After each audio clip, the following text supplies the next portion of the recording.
Ça m'évoque la noblesse, en fait, tous ces attributs-là qu'on voit depuis tout à l'heure. On voit qu'il y Ouais. a une noblesse, en fait.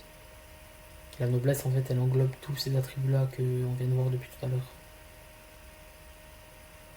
Et justement, quand on voit aujourd'hui, ce qui manque en vrai à la société, c'est cette notion-là de noblesse, en vrai. Parce que c'est cette noblesse qui, derrière, mécaniquement, en fait, rend le monde meilleur. Quand il y a des individus qui refusent de céder à certaines choses, qui sont généreux, qui sont patients, tout ça, c'est une noblesse, en fait. Et au vrai sens du terme, pas la noblesse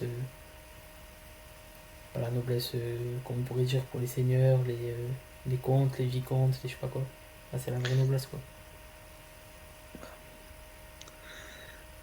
Bah oui, la noblesse, c'est pas une question de richesse, c'est une question d'éducation. C'est clair.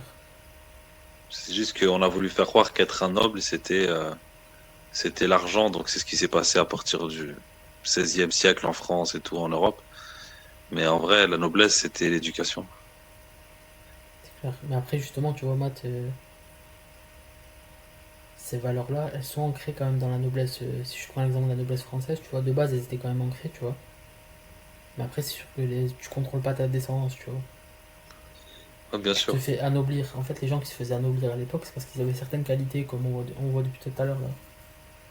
Le courage, la générosité, la force.